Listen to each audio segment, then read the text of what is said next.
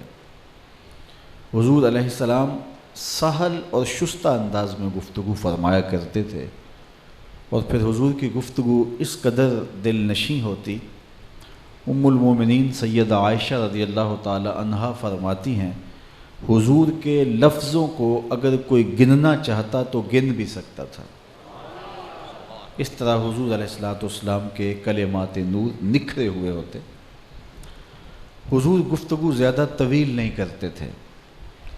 حضرت جابر بن سامورہ رضی اللہ تعالیٰ عنہ فرماتے ہیں، کنت اصلی مع رسول اللہ صلی اللہ علیہ وسلم فکانت صلاتہ قصدا و خطبتہ قصدا، میں حضور کے پیچھے نماز پڑھتا تھا، حضور کی نماز بھی زیادہ لمبی نہیں ہوتی تھی، حضور کا خطبہ بھی زیادہ لمبا نہیں ہوتا تھا۔ حجۃ الوداع کا موقع ہے، قیامت تک آنے والی انسانیت کو منشور حیات دینا ہے۔ 1,44,000 لوگ ہمہ تن گوش کھڑے ہیں۔ حضور گھنٹوں بھی گفتگو کرتے تو وہ سننے کے لیے آمادہ تھے، لیکن خطبہ حجۃ الوداع دیکھ لیں کہ 20-25 منٹ سے طویل نہیں ہے، اور یہی کلام کا حسن ہوتا ہے کہ بڑی لمبی کہانی مختصر کلمات میں بیان کر دی جائے۔ لہو خورشید کا ٹپکے اگر ذرے کا جگر چیرے، یہ نہیں کہ 3 گھنٹے کی تقریر ہو، نتیجہ نکالیں تو کچھ بھی نہیں۔ تو یہ حضور کے کلام کا حسن تھا، جمال تھا کہ حضور مختصر گفتگو کرتے لیکن اتنی جامع ہوتی کہ وہ اس موضوع پر حاوی ہوتی اور لوگوں تک جو حضور کہنا چاہ رہے ہوتے تھے اس کا پورا پورا ابلاغ ہوتا۔ مجھے تو ضرورت ہے کہ لاؤڈ سپیکر میں بول رہا ہوں، اگر یہ نہ ہو تو دور والے میری بات کو سن نہیں پائیں گے، لیکن حضور کو اس کی بھی ضرورت نہیں تھی۔ جب حضور واز کرتے الا صوتہ و احمر وجہہ، آواز بلند ہو جاتی اور چہرے پہ سرخیاں آ جاتی، اور جس طرح قریب بیٹھے شخص تک آواز پہنچتی، جو مجلس کے دوسرے کونے تک بیٹھا ہوتا اس کو بھی ایسا ہی آواز پہنچتی۔ 1,44,000 کا اجتماع تھا حجۃ الوداع کے موقع پر، قریبی شخص کو جیسے آواز پہنچ رہی تھی، آخری شخص بھی ایسے ہی سن رہا تھا۔ مجھے تو اسٹیج کے اوپر بھی کرسی لگانا پڑی تاکہ دور والے لوگ مجھے دیکھ سکیں، کیونکہ ساری باتیں سننے سے سمجھ میں نہیں آتی، باڈی لینگویج بھی ہوتی ہے۔ حضور علیہ السلام کے لیے ممبر بچھے ہیں، لیکن حضور علیہ السلام کو اللہ نے یہ اعزاز دیا، کان رسول اللہ صلی اللہ علیہ وسلم لیس بالطویل الممغط ولا بالکثیر المتردد، حضور کا قد چھوٹا نہیں تھا، حضور کا قد بہت لمبا بھی نہیں تھا، حضور درمیانی قد و قامت رکھتے تھے، لیکن اذا جامع الناس غمرہم، جب حضور صحابہ کے مجمع میں آتے تو چھا جاتے، حضور کے کندھے لوگوں کے سروں سے اونچے دکھائی دیتے۔ یہ اللہ نے اپنے محبوب کو اعزاز دیا ہوا تھا۔ اچھا، پھر حضور کی عادت یہ تھی کہ جو اہم چیز ہوتی اس کو 3 مرتبہ مختلف زاویوں سے دہرا کے بیان کرتے۔ یہ اللہ نے اپنے محبوب کو شان عطا کی ہوئی تھی، اس کو مختلف زاویوں سے دہراتے اور 3 مرتبہ اس کو بیان کرتے تاکہ سامعین کو اچھی طرح وہ چیز ذہن نشین ہو جائے۔ تو مختصر، جامع، شستہ، لوگوں کے فہم کے مطابق حضور گفتگو کرنے کا مزاج رکھتے تھے۔ اب سننے والوں کا انداز آپ نے سن لیا کہ گویا ان کے سروں پہ پرندے بیٹھے ہیں، اگر جنبش کی تو کہیں اڑ نہ جائیں۔ ہمیں تو بڑے پاپڑ بیلنے پڑتے ہیں مجمع کو متوجہ رکھنے کے لیے، کوئی نعرہ بھی لگوانا پڑتا ہے، ہاتھ بھی کھڑے کروانے پڑتے ہیں، اور لطیفہ بھی چھوڑنا پڑتا ہے تاکہ لوگ اکتا نہ جائیں، نیند کے جھٹکے نہ آئیں، لیکن ادھر ایسا ہے کہ گویا آنکھ بھی نہیں جھپک رہے۔ اللہ اکبر! سنانے والے کی دل سوزیاں وہ بھی آپ نے ملاحظہ کی، اور سننے والوں کا انہماک وہ بھی آپ ملاحظہ کریں۔ اب ان حالات میں جو بات کی گئی ہو تو کوئی وجہ نہیں کہ وہ بات سمجھ میں نہ آئے، لیکن اس کے باوجود اگر کوئی بات کسی کی سمجھ میں نہیں آئی یا کسی کو اس کی وضاحت چاہیے ہوتی ہے یا کسی خارجی سبب سے وہ پوری بات نہیں سن سکا تو وہ دوبارہ عرض کرتا، رائنا یا رسول اللہ صلی اللہ علیہ وسلم، حضور ہماری رعایت کر دیجئے۔ حضور ناراض نہیں ہوتے کہ میں نے اتنی تفصیل سے بتایا اور تم پھر پوچھ رہے ہو۔ حضور دوبارہ ارشاد فرما دیتے، حضور فرماتے اگر میں نہیں بتاؤں گا تو کون بتائے گا۔ اعلیٰ حضرت شیر ربانی میاں شیر محمد شرک پوری رحمۃ اللہ تعالیٰ علیہ کے تذکار میں آتا ہے کہ نماز جمعہ کے بعد فارغ ہوئے، لوگ آپ کو مل رہے تھے، تو ایک بوڑھا شخص آپ کو ملا تو ملتے ملتے رو پڑا۔ تو میاں صاحب ٹھیٹھ پنجابی بولتے تھے تو اپنے پنجابی لہجے میں فرمایا، بیلیا کی گل ہے؟ اس نے کہا، حضرت دور دیہات سے سفر کر کے آپ کے پیچھے نماز جمعہ پڑھنے کے لیے آیا تھا، بوڑھا شخص ہوں، وقت پہ نہیں پہنچ سکا، تو آپ کا پر نور خطاب سننے کی سعادت نصیب نہیں ہوئی۔ خیر مجھے نماز جمعہ مل گئی، نماز میں نے پڑھ لی آپ کے پیچھے، لیکن آپ کا خطاب نہیں سن سکا۔ تو میاں صاحب نے اس کو کہا کہ بیلیا تو رک جا، سب کو فارغ کر دیا۔ جب سارے چلے گئے تو اس کو اپنے سامنے بٹھا لیا اور جمعۃ المبارک میں جو خطاب کیا تھا وہ دوبارہ شروع کر دیا۔ اس نے کہا، حضرت میرے لیے آپ اتنی زحمت گوارا کر رہے ہیں؟ تو میاں صاحب فرمانے لگے، بیلیا جس رب واسطے انہوں نے سنایا سی اسے رب واسطے تینوں سنا رہے ہیں۔ تو حضور علیہ السلام سے اگر کوئی دوبارہ پوچھتا تو حضور ناراض نہ ہوتے، حضور پھر ارشاد فرما دیتے۔ آپ جانتے ہیں کہ مکے میں یا بندہ پکا مومن ہوتا تھا یا پکا کافر، منافق مکے میں نہیں تھے۔ جب حضور مدینہ ہجرت فرما کے تشریف لے گئے تو اسلام پھلا پھولا پھیلا اور لوگوں کو ثمرات ملنے لگے، تو کچھ لوگ اسلام کے دامن میں بظاہر آ گئے، لیکن ان کے اندر بغض تھا، دشمنی تھی، کفر تھی، عناد تھا۔ یہودی بھی مسلمانوں کی مجلسوں میں آ بیٹھتے تھے۔ اب صحابہ جب ادب سے عرض کرتے، رائنا یا رسول اللہ صلی اللہ علیہ وسلم، حضور ہماری رعایت کر دیجئے، تو آقا کریم انہیں بتا دیتے، ارشاد کر دیتے۔ تو خب سے باطن کا اظہار کرنے کے لیے بدخصلت یہودی بھی اسی لفظ کو تھوڑا سا جو ہے وہ بدل کے رائنا کو رائنا کہہ کے حضور سے مخاطبت کرتے، اور یہ ان کی زبان کے اندر گالی تھی۔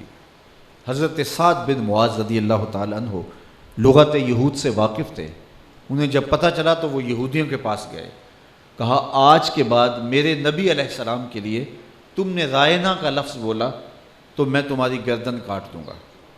تو انہوں نے کہا کہ یہ لفظ تم بھی تو بولتے ہو، تو پریشان ہو گئے اور حضور کی خدمت میں حاضر ہوئے اس نیت سے کہ عرض کروں کہ حضور صحابہ کو یہ لفظ بولنے سے منع کر دیں۔ اس لفظ کی اوٹ میں کھڑے ہو کر کچھ بدخصلت توہین کر جاتے ہیں، تو آپ صحابہ کو اس سے روک دیں۔ قبل اس سے کہ یہ حضور کی خدمت میں پہنچتے اور آ کے عرض کرتے، جبریل امین پہلے حاضر ہو چکے تھے اور یہ آیت کریمہ نازل ہو چکی تھی، یا ایھا الذین آمنوا لا تقولوا رائنا اے ایمان والو آج کے بعد میرے نبی علیہ السلام کے لیے رائنا کا لفظ نہیں بولنا۔ اگرچہ تم ادب کے سانچے میں ڈھل کے بولتے ہو، تمہارا رواں رواں ادب سے کانپ رہا ہوتا ہے اور عقیدت کے تمام تر ضابطے تمہیں ملحوظ ہوتے ہیں، دوسرا معنی تمہارے حاشیہ خیال میں بھی نہیں ہوتا، لیکن لفظ وہ ہے جس کے پہلو میں کھڑے ہو کر میرے رسول کی توہین کی جا سکتی ہے۔ میں گوارا نہیں کرتا کہ جس لفظ سے میرے نبی کی توہین کا امکان بھی موجود ہو، اچھی نیت سے بھی میرے نبی کے لیے وہ لفظ بولا جائے۔ یہ اتنی نازک اور حساس بارگاہ ہے، یہاں بات کرنے سے قبل لفظوں کا بھی چناؤ کرنا پڑتا ہے۔ تو کہا آج کے بعد تم میرے نبی علیہ السلام کے لیے رائنا کا لفظ نہیں بولنا۔ یا اللہ کوئی اور لفظ بولیں گے تو منافق وہ بھی بولنے لگ جائیں گے۔ کہا نہیں، متبادل ایسا لفظ دے رہا ہوں، قیامت تو آ سکتی ہے، کسی منافق کی زبان پہ نہیں آ سکتا۔ اور وہ لفظ کیا ہے؟ وقول انظرنا، عرض کرو آقا ہم پہ نظر کرم کیجئے۔ اس لفظ کی ساخت ایسی ہے کہ قیامت تک یہ کسی منافق کی بولی نہیں ہو سکتا۔ تو آج کے بعد تم نے رائنا کا لفظ نہیں بولنا، تم نے انظرنا سے مخاطبت کرنی ہے، چونکہ اس لفظ کے پہلو میں کھڑے ہو کے اہانت کا امکان موجود ہے۔ انظرنا کے لفظ کا سٹائل ایسا ہے کہ یہ ادب کے پیرائے میں ہی بولا جا سکتا ہے، اس لیے آج کے بعد تم نے میرے محبوب علیہ السلام کی بارگاہ میں مخاطبت کرتے ہوئے اس بات کا خیال رکھنا ہے کہ لفظ کا بھی انتخاب کرنا ہے، حرفوں کا بھی چناؤ کرنا ہے۔ یہ ہے حضور علیہ السلام کی بارگاہ کا ادب جو صحابہ کو سکھایا گیا کہ یہاں ایسا لفظ بھی نہیں بولنا کہ جس لفظ کے پہلو میں کھڑے ہو کر کے اہانت کی جا سکتی ہو۔ یہ حضور کی بارگاہ کی حساسیت ہے اور یہ حضور کی چوکھٹ کا ادب ہے جو سکھایا گیا۔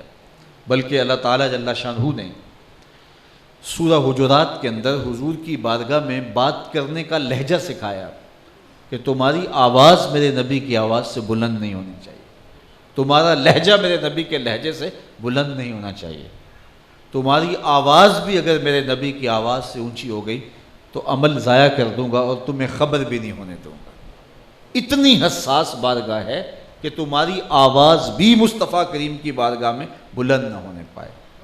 حضرت امام مالک رضی اللہ تعالی عنہ نے 40 سال تک حضور کے روضہ انور کے پاس بیٹھ کے درس حدیث دیا ہے، اور 40 سال میں ایک بار بھی ایسا نہیں ہوا کہ حدیث کی کتاب کے ورق کے پلٹنے کی آواز پیدا ہونے دی ہو۔ یہ ادب والوں کا شیوا ہے اور یہ ان کی محبت کا عالم ہے۔ عزت بخاری کا شعر ہے، علامہ اقبال نے اپنے کلام میں درج کیا، ادب گاہست زیر آسماں از عرش نازک تر، نفس گم کردہ می آیت جنید و با یزید اینجا۔ یہاں تو جنید بغدادی اور با یزید بستامی آئیں تو وہ بھی سانسوں کو روک کے آتے ہیں۔ اہل محبت تو سانسوں کا شور بھی خلاف ادب سمجھتے ہیں۔ ایک شیخ الحدیث تھے، بہت بڑے بزرگ تھے، ساری زندگی شہر نور میں حاضر ہونے کے لیے تڑپتے رہے۔ جب بھی ان کی مجلس میں کسی نے شہر مدینہ کا ذکر چھیڑ دیا تو آنکھیں آنسوؤں کا خراج دینے لگی، ساون بھادوں کی طرح برسنے لگی۔ زندگی گزر گئی، خیر زندگی کے آخری ایام میں انہیں حضور کی بارگاہ میں حاضر ہونے کا شرف نصیب ہوا۔ شاگرد بھی ہمراہ تھے۔ جزاک اللہ جی، یہ میری توجہ تقسیم ہو گئی۔ میں توجہ چاہوں گا، علامہ اقبال نے کہا تھا، نظارے کے لیے جنبش مژگاں بھی بھار ہے، نرگس کی آنکھ سے تجھے دیکھا کرے کوئی۔ تو صرف میں ویسے بھی ہمیں اس کلچر کو اب تبدیل کرنا چاہیے۔ یہ ہمارے مسلک میں اس قدر پروان چڑھ گیا ہوا ہے کہ اس کے نقصانات جو ہیں وہ بہت سامنے آ رہے ہیں۔ اللہ ہم سب کو پورے خلوص اور للہیت کے ساتھ راہ دین کے سفر کو جاری رکھنے کی توفیقات سے مالا مال کرے۔ میں صرف آپ کی توجہ چاہوں گا، اثر کرے نہ کرے سن تو لے میری فریاد، نہیں ہے داد کا طالب یہ بندہ آزاد۔ تو میری جانب آپ کی توجہ رہی تو چند باتیں آپ تک پہنچانے میں شاید کامیاب ہو جاؤں۔ تو بات کر رہا تھا کہ ساری زندگی شہر نور کی حاضری کے لیے تڑپتے رہے، اور جب بھی کسی نے شہر مدینہ کا ذکر چھیڑ دیا آنکھوں میں آنسوں کی جھڑی لگ گئی اور دیر تک روتے رہے۔ اللہ نے زندگی کے آخری حصے میں وہ گھڑیاں نصیب کر دیں کہ دیار حبیب میں جانا نصیب ہوا۔ شاگرد بھی ہمراہ تھے، مریدین کی ایک معقول تعداد ساتھ تھی. جب وہاں پہنچے اور حضور کی بارگاہ میں حاضری دی، چند لمحوں کے لیے رکے اور آگے بڑھ گئے. شاگردوں کا خیال یہ تھا کہ نہ جانے کتنی دیر تک حضور علیہ السلام کے روبرو کھڑے رہیں گے، اور بچپن سے جوانی، جوانی سے بڑھاپا، اور بڑھاپے تک زندگی کے لیل و نہار فرقت میں تپتے ہوئے بسر کیے ہیں، اور آج حضور کی بارگاہ میں حاضری میسر آئی ہے. وہ سارے دکھ اور درد غمخوار کے سامنے کھول کے بیٹھ جائیں گے. نہ جانے درد سناتے ہوئے کتنے لمحے بیت جائیں گے اور کتنی گھڑیاں لگ جائیں گی. لیکن حضرت چند لمحوں کے لیے رکے مواجہ انور کے سامنے اور پھر آگے بڑھ گئے. سب کو تعجب ہوا.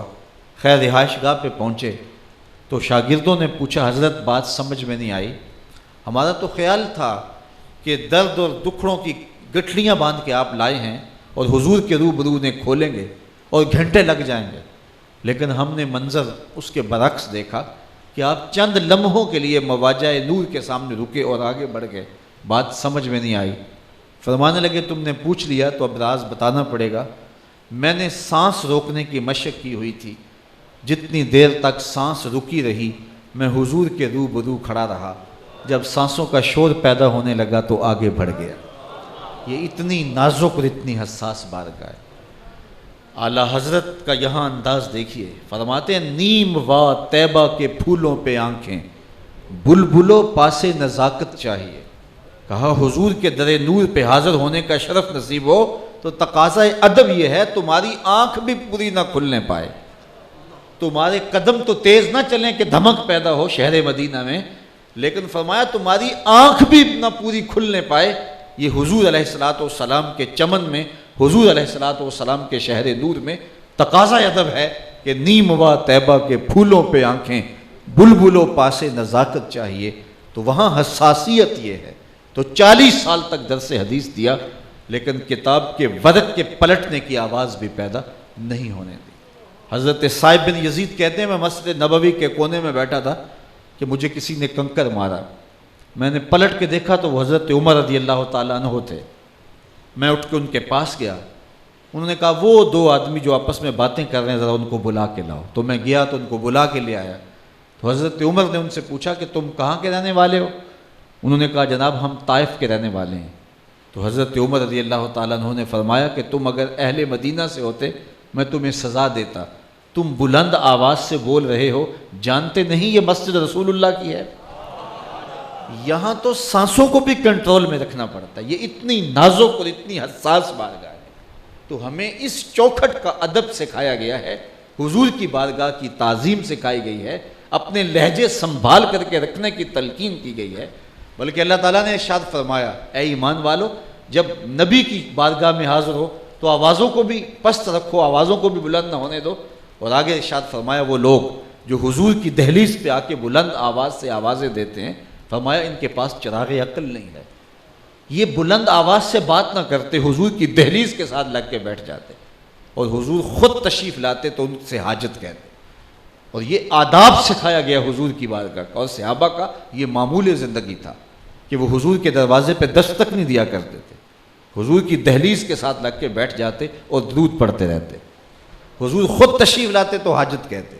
لیکن اگر کبھی ناگزیر حالات ہوتے کہ حضور کی خدمت میں دستک دینا ضروری سمجھتے تو اس کا ایک طریقہ تھا جس کو امام بخاری نے ادب المفرد میں لکھا ہے کہ جب صحابہ مجبور ہو جاتے حضور کی دہلیز پہ دستک دینے کے لیے تو پھر اس کا طریقہ یہ تھا کانت تکرہ ابواب النبی بالاظافر.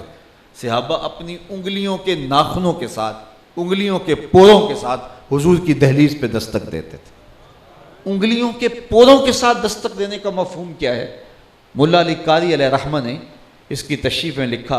قاضی ایاز مالکی اندلسی علیہ رحمہ نے شرح شفا کے اندر جو ہے وہ انہوں نے لکھا تو شرح شفا کے اندر جو ہے وہ انہوں نے اس کی تشریح کے اندر، اس حدیث کی تشریح کے اندر لکھا کہ وہ انگلیوں کے ناخنوں کے ساتھ جو دستک دیتے تھے تو اس کا مقصد کیا تھا. تو سنیے کتنی خوبصورت تشریح کی. فرمایا اے دربن خفیفن و دکن لطیفن تعظیمن و تکریمن و تشریفن.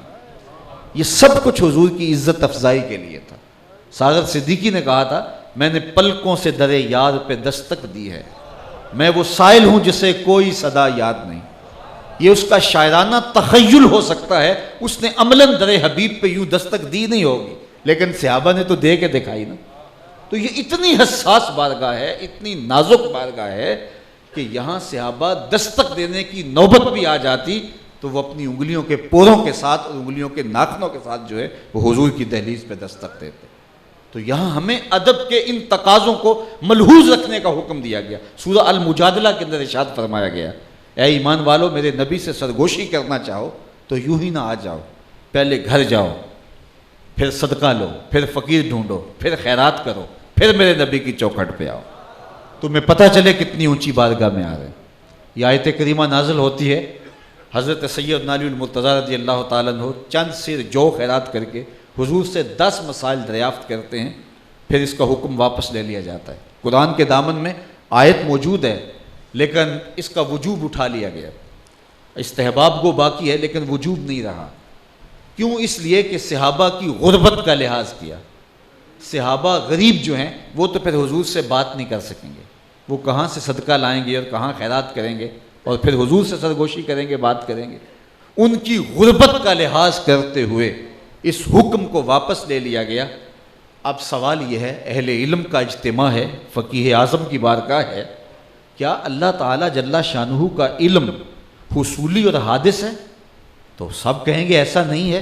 کیا اللہ کو پہلے نہیں پتا تھا کہ صحابہ غریب ہیں؟ اس آیت کے نزول کے بعد پتا چلا صحابہ غریب ہیں؟ تو یقیناً اللہ کو پہلے ہی پتا تھا کہ صحابہ غریب ہیں۔ تو جب پہلے ہی پتا تھا تو آیت نازل ہی کیوں کی کہ پھر اس کو واپس لینا پڑا؟ یہ شعور دینے کے لیے آیت نازل کی کہ میرے نبی کی بارگاہ کا ادب یہی ہے، صرف تمہاری غربت کی وجہ سے حکم واپس لے رہے ہیں۔ تو اگر تم حضور سے بات بھی کرنا چاہو تو جس طرح نماز سے پہلے وضو کیا جاتا ہے، حضور سے سرگوشی کرنا چاہو تو پہلے صدقہ دیا کرو۔ یہ اتنی حساس بارگاہ ہے، اتنی نازک بارگاہ ہے کہ یہاں اپنے لہجے بھی سنبھالنے پڑتے ہیں، اپنی آواز کو بھی اونچا نہیں کیا جاتا، بلکہ اللہ تعالیٰ جل شانہ نے ارشاد فرمایا، اے ایمان والو میرے نبی سے آگے نہ بڑھو، تقدم اختیار نہ کرو، یا ایھا الذین آمنوا لا تقدموا بین یدی اللہ ورسولہ۔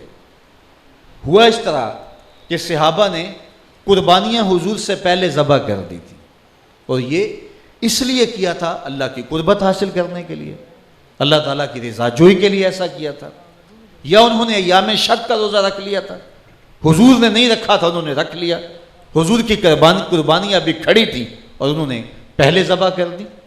حکم تو ہے فاستبقوا الخیرات، لیکن انہوں نے حضور سے بھی پہل کر لی، تو حکم آ گیا اے ایمان والو میرے نبی سے پہل نہ کرو۔ حکم ہوا یہ تمہاری جو قربانیاں ہیں یہ جلد بازی کا گوشت تو ہے، تم کھا سکتے ہو، لیکن تمہاری قربانیاں نہیں ہوئیں، تم جانور لا کے دوبارہ ذبح کرو، تم نے میرے نبی سے پہل کیوں کی ہے؟ تو وہ عمل جو اللہ کی رضا کے لیے بھی کیا جائے، اگر رسول اللہ سے پہل کر لی جائے تو وہ عمل ہی نہیں ہے۔ یہ اتنی حساس اور نازک بارگاہ ہے، اور پھر صحابہ نے اس نقطے کو سمجھا اور ساری زندگی پہرا دیا۔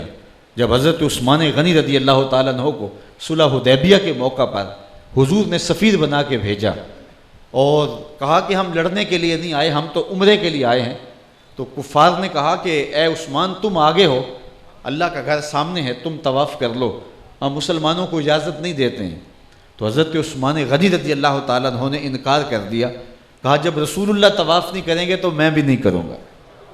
اللہ کا گھر سامنے ہو اور بچھڑے ہوئے کئی سال ہو گئے ہیں اور جی چاہتا ہے دوڑ کے لپٹ جاؤں اور بوسے لوں، حجر اسود کو چوموں، لیکن حضرت عثمان نے ہمیں محبت کے اسلوب سکھا دیے اور محبت کا قرینہ بتا دیا کہ وہ عمل ہی نہیں ہے جو یار کے تتبع میں نہ ہو، حضور کی اتباع میں نہ ہو، وہ عمل ہی نہیں ہے۔ تو کہا میں کبھی بھی بیت اللہ کا طواف نہیں کروں گا، کبھی بھی حجر اسود کو نہیں چوموں گا اگر میں رسول اللہ میرے پیارے محبوب جو ہیں وہ حجر اسود کا بوسہ نہیں لیں گے۔ اور حضرت عمر رضی اللہ تعالیٰ عنہ کعبۃ اللہ کا طواف کرتے کرتے رکے، حجر اسود کو بوسہ دیا اور پھر رک کے کہا اے حجر اسود میں تجھے کبھی بھی نہ چومتا اگر میرے رسول نے نہ چوما ہوتا۔ تو حجر اسود کو بھی اگر چوما جا رہا ہے تو اس نسبت کو چوما جا رہا ہے۔ اور آپ نے دیکھا ہے کہ وہاں اس پتھر کو چومنے کے لیے بے چینیاں کیا ہوتی ہیں۔ اسلام نے تو پتھروں سے دور ہٹایا ہے، لیکن اس پتھر کے لیے وہ بے تابی، وہ بے چینی کہ بوڑھا شخص بھی ہتھیلی جان پہ رکھ کے جان ہتھیلی کے اوپر رکھ کے جو ہے اس پتھر کو چومنے کے لیے بے چین ہوتا ہے، تو اس پتھر کو چومنے کے لیے یہ بے چینیاں، یہ اضطراب اور یہ اس قدر کیفیت کیوں ہے؟ تو حضرت عمر کہتے ہیں اس لیے ہم چوم رہے ہیں کہ میرے رسول نے اے حجر اسود تجھے چوما ہے۔ اور پھر جس کو چومنے کا موقع مل جاتا ہے وہ چومتا چلا جاتا ہے، کبھی اوپر سے، کبھی نیچے سے، کبھی وسط حجر۔ کسی نے کہا یہ سمندر پار سے آئے ہوئے لوگ بڑے دیوانے ہیں، ایک جگہ سے پتھر کو چوم لیا جان چھوڑ دیں، یہ بار بار چومے جا رہے ہیں۔ تو میں نے کہا صاحب یہ پتھر تھوڑا چوم رہے ہیں، یہ تو کسی کے ہونٹوں کے نشان ڈھونڈ رہے ہیں۔ ایک جگہ سے چومتے ہیں، خیال آتا ہے حضور کے لب ادھر نہ لگے ہوں، وہاں سے چومتے ہیں، پھر خیال پڑتا ہے حضور کے لب ادھر نہ لگے ہوں۔ میں نے کہا یہ پتھر نہیں چوم رہے، یہ کسی کے لبوں کا لمس تلاش کر رہے۔ ہم نے قطرہ دیکھا نہ کبھی دریا پہ غور کیا، بس جہاں تیری جھلک نظر آئی وہیں ڈوب گئے۔ تو حضور علیہ الصلوۃ والسلام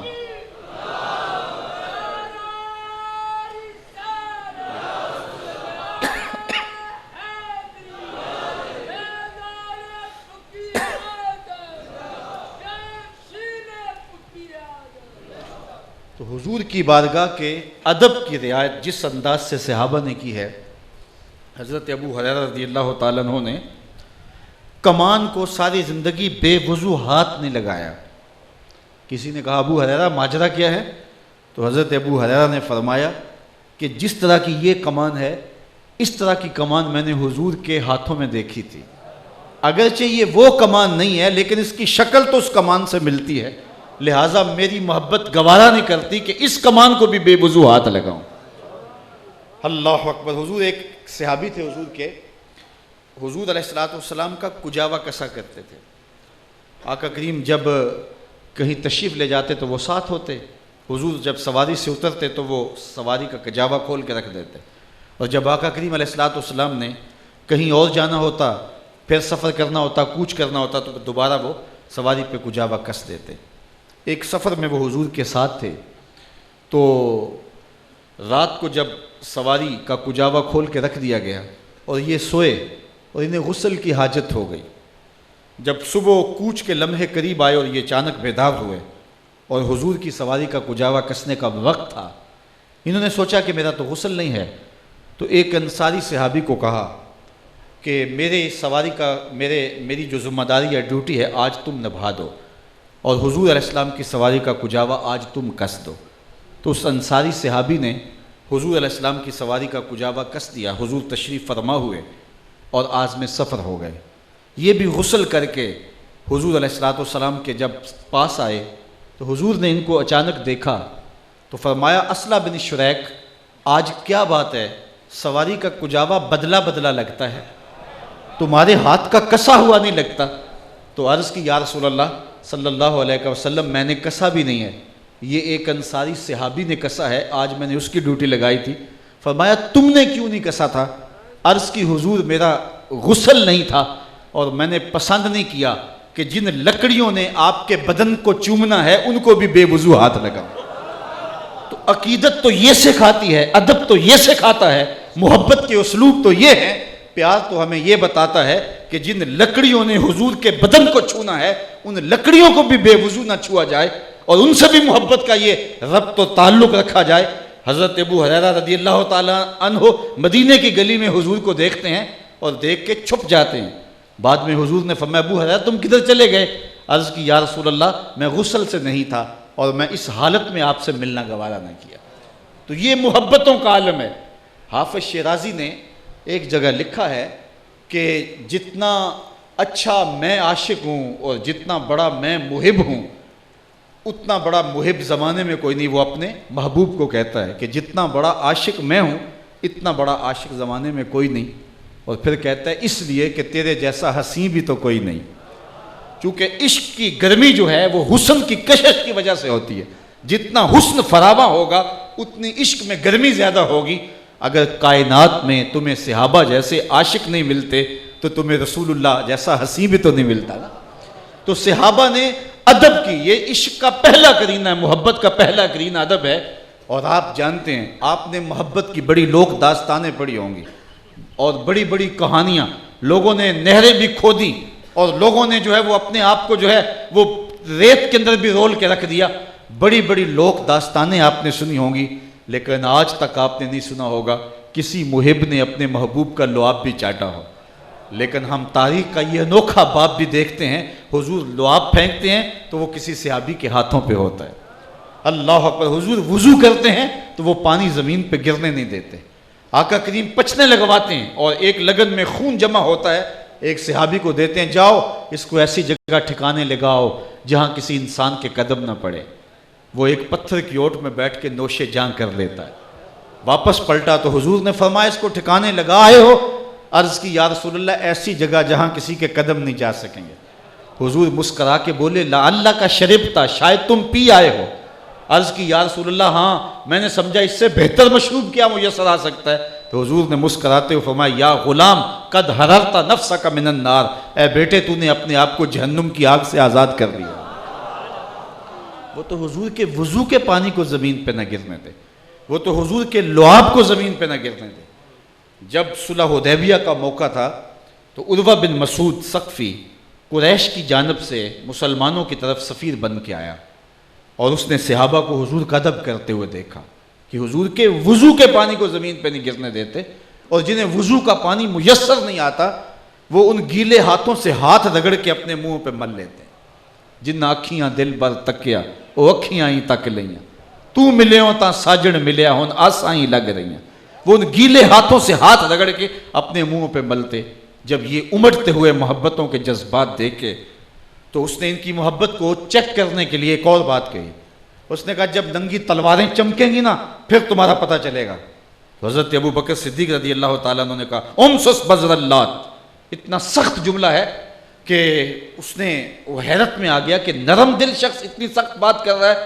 تو جب واپس وہ آیا تو اس نے قریش کو آ کے کہا اے سرداران قریش, میں تمہاری جانب سے سفیر بن کے بڑے بڑے بادشاہوں کے درباروں میں گیا ہوں, لیکن جو تعظیم اصحاب محمد کو محمد کی میں نے کرتے دیکھی ہے واللہ میں نے کائنات میں کسی بادشاہ کی یہ تعظیم ہوتے نہیں دیکھی.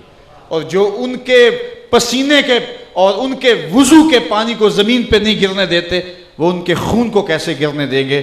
تم خیال سوچ دو, چھوڑ دو کہ ان کے ساتھ تم لڑ سکتے ہو, وہ تو اپنے نبی کے نام پہ سب کچھ لٹانے کے لیے تیار ہے. ایسا نفسیاتی دباؤ پڑا کہ اس کے بعد اہل مکہ کی اور اہل مدینہ کی کوئی لڑائی نہیں ہوئی, فتح مکہ ہوا وہ بھی بغیر لڑائی کے ہو گیا. تو جب قومیں اپنے نبی کی تعظیم اور توقیر کرتی ہیں تو ان کی دھاک عالم کے اوپر بیٹھ جاتی ہے, اور جب قومیں اپنے نبی کی توقیر اور تعظیم نہیں کرتی تو پھر ان کی ہوا اکھڑ جاتی ہے. ہمیں سمجھنا ہوگا کہ حضور علیہ السلام کی تعظیم, بلکہ اگر آپ مجھے پوچھیں دین کیا ہے, ایک تو ہے کہ 3 گھنٹے کا لیکچر دوں دین یہ ہے. اگر 2 لفظوں میں سمیٹنا چاہوں کہ مجھے 1.25 گھنٹے کے قریب وقت ہو رہا ہے گفتگو کرتے ہوئے, میرا موضوع سمٹ نہیں رہا, تو آپ کہیں جناب 2 منٹ میں بات ختم کریں, تو میں اقبال کا لہجہ ادھار لوں گا. اقبال کہتا ہے دین سراپا سوختن اندر طلب, انتہائش عشق آغازش ادب. طلب محبوب میں تڑپنے کا نام دین ہے, ادب سے شروع ہوتا ہے عشق پہ ختم ہو جاتا ہے. اب لوگ کہتے ہیں 72-73 لوگ ہمیں کھینچ رہے ہیں, ہر بندے کے لب پہ قرآن کی بولی ہے, حدیث کی باتیں ہیں, بتائیے جناب ہم کدھر جائیں؟ تو میں کہتا ہوں اقبال نے ضابطہ دے دیا, جو دین ادب سے شروع ہو کے عشق پہ ختم ہو جاتا ہو وہی دین رسول اللہ کا دیا ہوا دین ہے. اسی دین کو اختیار کر لو, اور اسی دین کے مبلغ اور اسی دین کے دائی حق کے دائی ہیں. اللہ مجھے اور آپ کو ادب رسول کی دولت فراواں نصیب فرمائے. وآخر دعوانا ان الحمدللہ.